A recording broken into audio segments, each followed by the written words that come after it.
আকাশবাণী কলকাতা। স্থানীয় সংবাদ পড়ছে প্রিয়া বিশ্বকর্মা। প্রথমে বিশেষ বিশেষ খবর। অভয়ার মৃত্যুর প্রতিবাদে বিজেপি আগামী 9 তারিখ নবান্ন অভিযানে অংশ নেবে বলে জানিয়েছে। তৃণমূল সংসদীয় দলের চেয়ারম্যান মুখ্যমন্ত্রী মমতা ব্যানার্জি আগামীকাল দলীয় সাংসদদের সঙ্গে ভার্চুয়াল বৈঠকে বসবেন। রাজ্য সরকারি কর্মীদের বকেয়া মহার্ঘ ভাতা সংক্রান্ত মূল মামলার শুনানি আগামীকাল সুপ্রিম কোর্টে হওয়ার কথা। উত্তরবঙ্গে আগামীকাল পর্যন্ত অতি ভারী ও পরের 5 দিন ভারী বৃষ্টির সতর্কবার্তা জারি করা হয়েছে।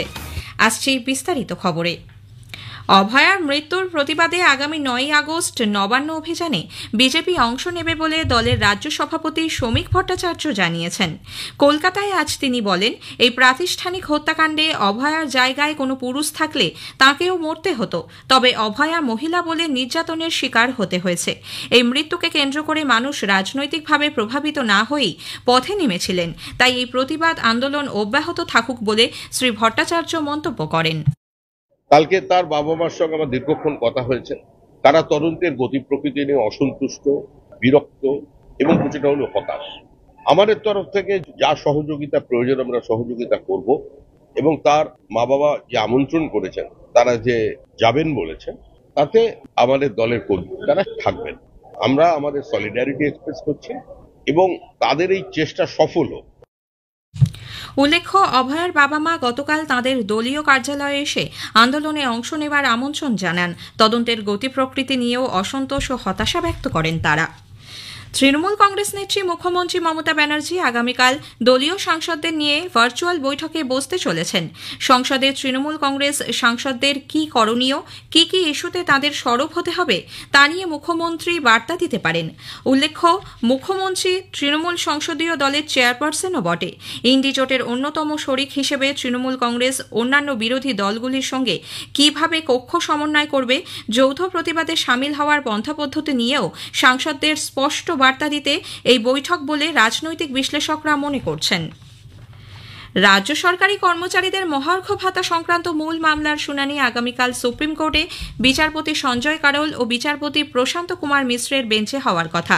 শীর্ষ আদালত গত 16 মে বকেয়া মহার্ঘ ভাতার 25% 6 সপ্তাহের মধ্যে রাজ্য সরকারকে মিটিয়ে দেওয়ার নির্দেশ দিয়েছিল। পাশাপাশি রাজ্যকে হলফনামা পেশ করে তাদের বক্তব্যও জানাতে বলা হয়েছিল, কিন্তু শীর্ষ আদালতের সেই নির্দেশ পালনের জন্য অতিরিক্ত 6 মাস সময় চেয়ে রাজ্য সরকার সুপ্রিম কোর্টে স্পেশাল লিভ পিটিশন দায়ের করে। নির্দেশের বেশ কিছু জায়গায় সংশোধনীও চাওয়া হয়েছে। এদিকে কর্মচারীদের তরফে রাজ্য সরকারের বিরুদ্ধে আদালত অবমাননার একটি মামলাও করা হয়েছে। 8 আগস্ট সেই মামলার শুনানি হওয়ার কথা।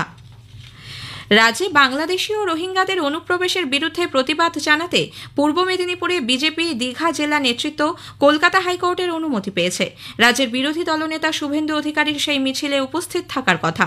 সন্ধ্যে 7:30 থেকে রাত 10টার মধ্যে মিছিল করার নির্দেশ সহ বিচারপতি তীর্থঙ্কর ঘোষ একাধিক শর্ত আরোপ করেছেন। 1.5 থেকে 2,000-এর বেশি কর্মী সমর্থক মিছিলে থাকতে পারবে না এবং বিবেকানন্দ মূর্তি থেকে যুব আবাস পর্যন্ত এই মিছিল করা হবে। 10 জন ভলান্টিয়ারের নাম পুলিশকে জানিয়ে রাখতে হবে বলেও বিচারপতি নির্দেশ দিয়েছেন। পুরুলিয়া জেলায় ভোটার তালিকায় বহু ভূতুড়ে ভোটার রয়েছে এবং সেই নাম ব্যবহার করে তৃণমূল কংগ্রেসের দুষ্কৃতীরা ভোটে জয়লাভ করে বলে জেলা বিজেপির অভিযোগ।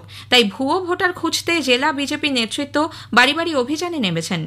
মৃত অথচ ভোটার তালিকায় নাম রয়েছে এমন সব তথ্য সংগ্রহ করে তালিকা সংশোধনের জন্য জেলা প্রশাসন ও নির্বাচনী আধিকারিককে অবগত করা হবে বলে স্থানীয় বিজেপি নেতৃত্ব আমাদের জেলা সংবাদদাতাকে জানিয়েছেন। রাজ্যে অবৈধ খনি ও বালি চুরির তদন্তের জন্য বিজেপি সংসদীয় দল কেন্দ্রীয় মন্ত্রী জি কিষাণ রেড্ডির কাছে আর্জি জানাবে। কলকাতায় আজ এক সাংবাদিক বৈঠকে দলের রাজ্য সভাপতি শ্রমিক ভট্টাচার্য জানিয়েছেন, অবৈধ খনির বিষয়ে তদন্তের জন্য তৃণমূল কংগ্রেস সাংসদ কীর্তি আজাদ ইডি ও সিবিআইকে 23 জুলাই চিঠি দিয়েছিলেন। দলের চাপে পড়ে 9 দিন পর তাঁকে ওই চিঠি প্রত্যাহার করতে হয়েছে। তবে বিষয়টি খতিয়ে দেখার জন্য বিজেপি কয়লা ও খনিমন্ত্রী জি কিষাণ রেড্ডির কাছে আবেদন জানাবে। স্থানীয় সংবাদ শুনছেন আকাশবাণী কলকাতা কেন্দ্র থেকে।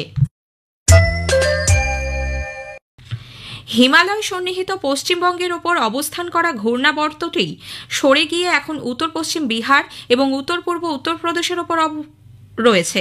পাশাপাশি সক্রিয় মৌসুমী অক্ষরেখা ক্যানিং এবং বাঁকুড়া হয়ে ছাপড়া, লখনৌ, শাহজাহানপুর হয়ে পশ্চিমে বিস্তৃত রয়েছে। এর ফলে বঙ্গোপসাগর থেকে প্রচুর পরিমাণে জলীয় বাষ্প এ রাজ্যে প্রবেশ করছে এবং উত্তরবঙ্গে আগামীকাল পর্যন্ত অতি ভারী ও তারপর অন্তত 5 দিন ভারী বৃষ্টির সম্ভাবনা রয়েছে বলে আলিপুর আবহাওয়া দপ্তরের বিজ্ঞানী অন্বেষা ভট্টাচার্য জানিয়েছেন। 4 আগস্টে ভারী থেকে অতি ভারী বৃষ্টির সম্ভাবনা রয়েছে দার্জিলিং, কালিম্পং, জলপাইগুড়ি, আলিপুরদুয়ার ও কোচবিহার জেলাতে। ভারী বৃষ্টির সম্ভাবনা মালদা, দক্ষিণ ও উত্তর দিনাজপুর জেলাতে। দক্ষিণবঙ্গে অধিকাংশ জায়গায় হালকা থেকে মাঝারি বৃষ্টির সম্ভাবনা গাস্টিং উইন্ড ও বজ্রপাত সহযোগে। উত্তরবঙ্গে মোটামুটি আগামী 7 দিন রোজই ভারী বৃষ্টির সম্ভাবনা রয়েছে বিক্ষিপ্তভাবে। দক্ষিণবঙ্গে আজও বিক্ষিপ্তভাবে বজ্রবিদ্যুৎ সহ হালকা থেকে মাঝারি বৃষ্টির পূর্বাভাস। দামোদর ভ্যালি কর্পোরেশন ডিভিসি বিভিন্ন জলাধার থেকে জল ছাড়ার পরিমাণ বাড়িয়েছে। দুর্গাপুর ব্যারেজ থেকে 70,000 কিউসেক হারে জল ছাড়া হচ্ছে। অন্যদিকে মাইথন ও পাঞ্চেত জলাধার থেকে 60,000 কিউসেক হারে জল ছাড়া হচ্ছে বলে খবর। এদিকে পুরুলিয়া রঘুনাথপুর 2 নম্বর ব্লকের দান্দুয়া গ্রামে টানা কয়েকদিনের বৃষ্টিতে মাটির বাড়ি ভেঙে এক শিশুসহ 3 জন আহত হয়েছেন। আজ ভোররাতে হঠাৎই বাড়ির একাংশ হুড়মুড়িয়ে ভেঙে পড়ে। আহত অবস্থায় বাবলু বাউরি, তাঁর স্ত্রী পূজা এবং তাদের শিশু সন্তানকে রঘুনাথপুর সুপার স্পেশালিটি হাসপাতালে ভর্তি করা হয়। স্ত্রীর অবস্থা সংকটজনক। অন্যদিকে গত কয়েকদিনের বর্ষণে মুন্ডেশ্বর নদীর জলস্তর বাড়ায় পূর্ব বর্ধমানের রায়না 2 নম্বর ব্লকের বিস্তীর্ণ এলাকা জলমগ্ন। সবচেয়ে ক্ষতিগ্রস্ত আদমপুর গ্রাম। আজ ওই এলাকা ঘুরে দেখেন রাজ্যের মন্ত্রী অরূপ বিশ্বাস। হুগলির কোন্নগরে তৃণমূল কংগ্রেস নেতা পিন্টু চক্রবর্তী ওরফে মুন্নার খুনের ঘটনায় আজ ভোলানাথ দাস নামে আরও একজনকে গ্রেপ্তার করেছে পুলিশ। এই নিয়ে এই ঘটনায় 4 জনকে ধরা হলো। ধৃত ভোলানাথ, বিশ্বজিৎ প্রামাণিক, দীপক মণ্ডল ও বিশ্বনাথ দাসকে আজ শ্রীরামপুর আদালতে তোলা হলে 8 দিনের পুলিশ হেফাজত হয়েছে। উত্তর 24 পরগনার স্বরূপনগরের সগুনা গ্রাম পঞ্চায়েতের পশ্চিম পোলতা এলাকায় গাঁজা ও আগ্নেয়াস্ত্র সমেত এক তৃণমূল কংগ্রেস নেতাকে পুলিশ গ্রেপ্তার করেছে। গত রাতে বিশ্বনাথ মণ্ডল ওরফে বিশু নামে ওই ব্যক্তিকে পাকড়াও করা হয়। ধৃতের কাছ থেকে উদ্ধার হয়েছে প্রায় 30 কিলোগ্রাম গাঁজা, একটি 9mm পিস্তল ও 9 রাউন্ড গুলি।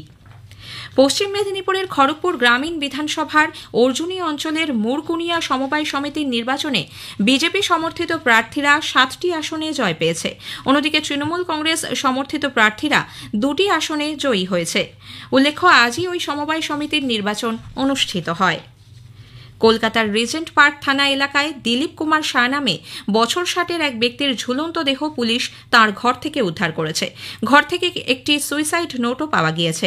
পরিবারের সদস্যদের অভিযোগ, ছোটবেলায় বাংলাদেশ থেকে চলে আসা দিলীপবাবুকে যদি আবার সে দেশে ফিরে যেতে হয় সেই চিন্তায় তিনি সম্প্রতি আতঙ্কে ছিলেন। এছাড়া তিনি নার্ভের সমস্যায়ও ভুগছিলেন। দক্ষিণ দিনাজপুরের বালুরঘাটে ভারত সেবাশ্রম এলাকায় শিশু চুরির অভিযোগে এক মহিলাকে বেঁধে রাখার ঘটনায় চাঞ্চল্য ছড়িয়েছে। ওই মহিলা ফল মিষ্টি খাইয়ে শিশুদের অপহরণ করার চেষ্টা করছিল বলে অভিযোগ। তাকে মারধরও করা হয়। পুলিশ ওই মহিলাকে উদ্ধার করেছে। তার মানসিক অবস্থা খতিয়ে দেখা হচ্ছে। ডুরান্ড কাপ ফুটবলে গ্রুপ বির ম্যাচে আগামীকাল Mohun Bagan super giant border security force BSF এর বিরুদ্ধে খেলবে। কিশোর ভারতী ক্রীড়াঙ্গনে খেলা শুরু হবে সন্ধে 7টায়। প্রথম ম্যাচে মোহনবাগান মোহামেডান স্পোর্টিংকে 3-1 গোলে হারিয়েছিল। অন্যদিকে ডায়মন্ড হারবার এফসির কাছে বিএসএফ 1-8 গোলে পরাজিত হয়েছিল।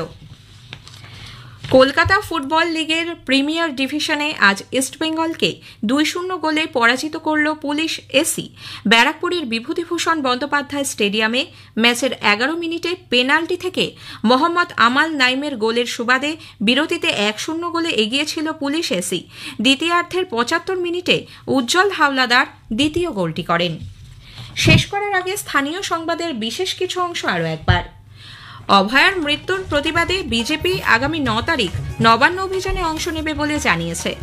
তৃণমূল সংসদীয় দলের চেয়ারম্যান মুখ্যমন্ত্রী মমতা ব্যানার্জি আগামীকাল দলীয় সাংসদদের সঙ্গে ভার্চুয়াল বৈঠকে বসবেন।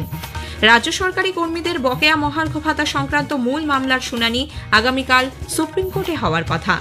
স্থানীয় সংবাদ শেষ হলো। এরপর খেলার খবর 8টা বেজে 10 মিনিটে।